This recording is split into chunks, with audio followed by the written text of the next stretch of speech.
9th class के प्यारे बच्चों, ये आपका ध्वनि वाला पार्ट है और इसके हमने सारे प्रश्न तो डिस्कस करे थे। उदाहरण 12.1 देखेंगे। ये जो सवाल हैं ये हमें करने आने चाहिए। तो हमने दो फॉर्मूले पढ़े थे। तरंग के बारे में तो पढ़ा था, वेग बराबर है तरंग दैर्घ्य गुणा में आवृत्ति, और जब हम पृथ्वी पे चलते हैं तो वेग बराबर है दूरी बटा समय। ये दो फॉर्मूले याद रखने हैं। एसआई मात्रक के बारे में आपको बताया था कि दूरी हमेशा एसआई मात्रक में मीटर में लेते हैं, समय हमेशा सेकंड में लेते हैं, और तरंग दैर्घ्य क्योंकि दो क्रमागत संपीड़नों या दो क्रमागत विरलन के बीच की दूरी है तो ये भी मीटर में होती है। तो ये उदाहरण 12.1 पढ़ते हैं कि किसी ध्वनि तरंग की आवृत्ति 2K HZ है, तो 2K को पढ़ेंगे 2000, HZ को पढ़ेंगे हर्ट्ज, और उसकी तरंग दैर्घ्य 35 सेंटीमीटर है। यह 1.5 किलोमीटर दूरी चलने में कितना समय लेगी। तो सबसे पहले तो हम लिखेंगे क्या दिया है और क्या निकालना है, और साथ ही साथ हम तरंग दैर्घ्य को मीटर में और तय दूरी को भी मीटर में बदलेंगे। तो आइए हम लिखते हैं। ध्वनि पाठ का 12.1 है, तो हमें दे रखा है आवृत्ति बराबर कितनी दे रखी है 2KHZ, इसको हम लिखेंगे 2000 मीटर। क्या गलती करी है बताओ मैंने यहाँ पर? हाँ देखा, मीटर नहीं बेटा, HZ हर्ट्ज लिखना है। यही छोटी छोटी बातें हमको याद रखनी है कि हमें दो बार चेक करना है कि आवृत्ति हमेशा हर्ट्ज में होगी। ठीक है बेटा। और हमारा यहाँ पे है तरंग दैर्घ्य कितना दे रखा है 35 सेंटीमीटर। इसको फ़ौरन ही मीटर में बदलेंगे तो ये हो जाएगा 35 बटा में 100, क्योंकि सेंटीमीटर छोटा है ना, इसको मीटर में बदलना है, तो ये हो जाएगा 35 बटा 100। तो क्या लिखेंगे मीटर। अब देखो यहाँ पे मैंने ये 5 जल्दी में बना दिया। हम समझ के कर रहे हैं कि 5 है, लेकिन आपने इतनी जल्दी में बनाया तो ये 8 लग रहा है। तो बेटा ये भी हमें एक बात का ध्यान रखना है कि 5 हमारा 5 ही लगना चाहिए। ये छोटी छोटी बातें हैं जो आपको याद रखनी है, क्योंकि आप मन में सोचते हो कि हम तो सही सही करके आए हैं, फिर ये गलती कैसे हो गई। तो तरंग दैर्घ्य हो गया इसका 35 सेंटीमीटर, इसको मीटर में बदलेंगे तो 35 बटा 100 हो जाएगा। तो अब हमें दे रखी है तय दूरी हमारी दे रखी है 1.5 किलोमीटर। इसको क्योंकि किलोमीटर बड़ा है, इसको मीटर में बदलना है, तो इसको हम कितने से गुणा करेंगे 1000 से, गुणा 1000, तो ये आपका आ जाएगा मीटर। ठीक है। अब हमें उसने बोला है समय निकालना है, तो समय हमें निकालना है, समय बराबर हमें निकालना है। अब दूरी है, समय है, तो वेग चाहिए। अब वेग कहाँ से आएगा? आवृत्ति और तरंग दैर्घ्य से। तो बेटा ये वाला फॉर्मूला हम याद रखेंगे ना, तो हम लिखेंगे वेग बराबर है तरंग दैर्घ्य गुणा में आवृत्ति। ठीक है।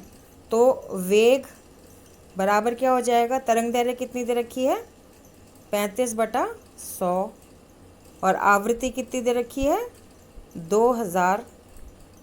ठीक है। तो इसको हम लिखेंगे, यहाँ पे हम इसकी मात्रक भी लिखेंगे बेटा, ये मीटर लिखेंगे और इसको हम लिखेंगे हर्ट्ज। तो हमारा वेग किसके बराबर आ जाएगा, 20 से 20 कट जाएंगी, हमारा बचेगा 35 गुणा 20 बराबर 700। अब ये क्या आएगा वेग मीटर प्रति सेकंड। हमने अपने आप ही लिख लेना है, हर्ट्ज बताया था ना 1/सेकंड होता है, मीटर प्रति सेकंड हो जाएगा। अब हमारे पास वेग आ गया। ठीक है। तो अब वेग भी है हमारे पास, तय दूरी भी है, और समय निकालना है हमें, तो हम ये वाला फॉर्मूला इस्तेमाल करेंगे। वेग बराबर है दूरी बटा में समय। तो समय, तो वेग हमारा अब वेग बराबर है दूरी बटा में समय, लेकिन हमें तो समय निकालना है ना, हम पहले फॉर्मूले को बदल लेंगे। तो ये इस चिन्ह का मतलब होता है दर्शाता है। ठीक है। तो समय बराबर हो जाएगा दूरी बटा में वेग, तो ये दर्शाता है समय। दूरी कितनी है बेटा 1.5 किलोमीटर गुणा में 1000 था, तो ये किलोमीटर नहीं लिखेंगे, इसको अब हम मीटर लिखेंगे। ठीक है बेटा, तो ये किलोमीटर हट जाएगा, जब 1000 से गुणा करेंगे तो किलोमीटर नहीं लिखेंगे। और बटा वेग हमारा कितना आया है, 700 मीटर प्रति सेकंड। तो ये दर्शाता है कि हमारा समय बराबर हो जाएगा। अब बेटा इसको काट लेंगे, 2 0 से 2 0 कट जाएंगी, तो ये लगभग 7 दूनी 14 के करीब। तो ये आपकी 2 0 से 2 कट जाएंगी, तो ये बचेगा 15/7 सेकंड। तो इसको आप यहीं 7 का पहाड़ा पढ़िए, 7 दूनी 14, 10 बचेगा, 7 एकम 7 सेकंड लगभग। बेटा लगभग इसलिए लिखेंगे क्योंकि पूरा भाग नहीं हो रहा ना ये, तो ये आपका उत्तर आ गया। ठीक है बेटा, तो इस प्रकार से हम स्टेप बाय स्टेप इसको काम करेंगे। तो अब आप देखेंगे कि यहाँ पे एक प्रश्न है, आपकी बुक में प्रश्न है बेटा, इसको ये वाला तीसरा प्रश्न पढ़ेंगे।